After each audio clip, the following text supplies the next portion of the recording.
Amahan, pasaylua sila kay wala sila masayod sa ilang gibuhat. Ang mga bana nga atuan naningkamot sa pagtrabaho sa layong dapit, dali rabation ug kamingaw sa ilang mga anak ug ilang mga asawa. Usahay sa sobrang kamingaw, mao'y gamiton ni Satanas aron mahatagan na sila ug susamang kalipay nga mahatag sa ilang asawa. Apan, usa kini kadakong sala. Amahan, pasaylua sila kay wala sila masayod sa ilang gibuhat. Ang mga asawa usab nga nahibilin sa ilang panimalay, bation usab ug hilabihan nga kamingaw ug gamiton usab kini sa demonyo aron si Mrs. makakita usab og katagbawan sa iyang kamingaw. Usab kini kadakong sala. Amahan, pasaylua sila kay wala sila masayod sa ilang gibuhat. Ang mga anak, ang mga kabataan, mangita unta ug giya ug tambag sa ilang mga ginikanan. Apan, wala sila kay busy sa trabaho ug panginabuhi. Tuwa sa abroad si tatay, at tuwa usab si nanay sa mga silinganan, nakipagmaritisan ug naglingaw-lingaw uban kuno si kumpare ug si kumare. Mao nga ang mga bata adto na lang sa mga barkada musulay pagpangita ug kalipay. Daghan kanila mahitumpawak sa mga daotang bisyo, ilabi na sa droga. Usab kini usa ka dakong sala. Amahan, pasaylua sila kay wala sila masayod sa ilang gibuhat. Mga igsoon ko diha ni Kristo, atong katungdanan isip usa ka sinudong simbahan ang pagluwas kanila. Ang pagluwas sa Kristiyanong pamilya.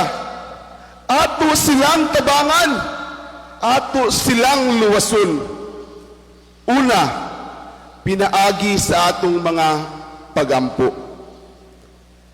Ikaduha, ang paghimo o mga programa nga makahulip sa ilang mga kamingaw ug maggiya sa mga anak sa simbahanong mga pamaagi o programa. Ato silang ubanan sa ila ug sa atong lawig sa pagtuo isip usa ka synodal church.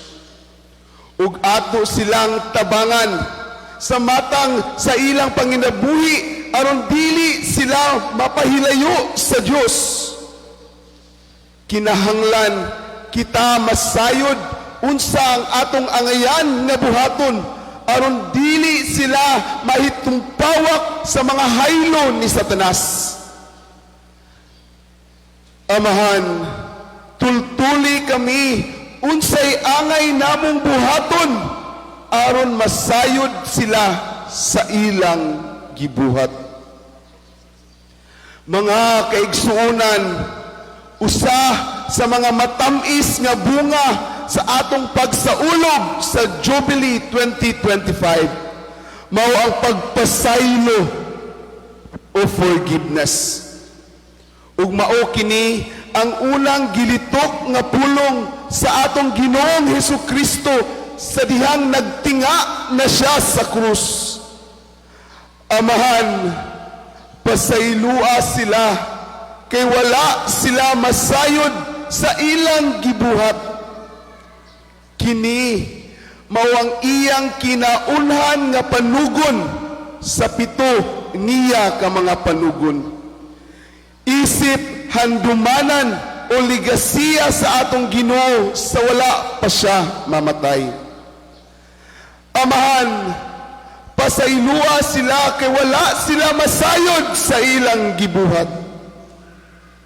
Ang pagpasaylo mao'y unang bahandi nga gibilin sa atong Ginoo. Usa kini kadakong pahinumdom sa atong mga overseas Filipino workers ug mga migrante. Una, palihog ayaw ninyo bungkaga ang inyong mga sagradong pamilya. Nakasala man kamo, nagbudhianay man kamo, pero tun-i ang pagpasaylo. Hinumdumi mga magtiayon, ang pagpasaylo usa ka balaanon ug Diosnon nga gimbuhaton sulod sa atong konsensya. Ang pagpakasala usa ka tawhanon nga dala sa kinaiya. To err is to human, to forgive is divine.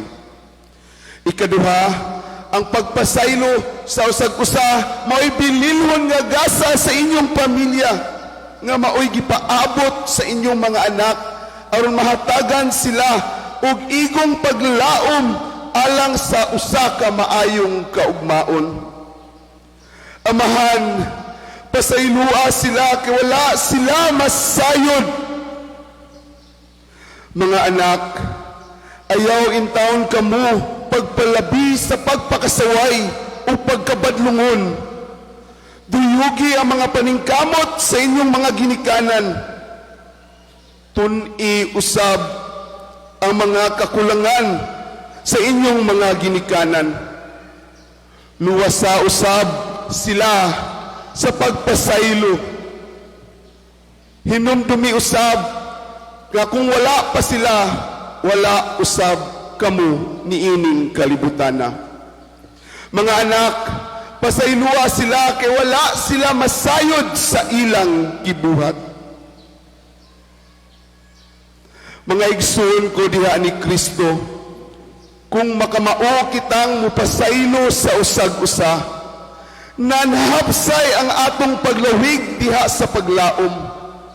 Ang pagpasaylo mao'y gahom nga makapasayon sa usag-usa isip pilgrims of hope, padulong sa gingarian sa langit. Hinaot nga pinaagi ni ining unang pulong ug panugon sa atong Ginoong Hesukristo, mamahimo kitang mga takos, tunhay ug tinuod nga mga anak sa Dios Amahan. Pasaylua sila kay wala sila masayod sa ilang gibuhat. Amen.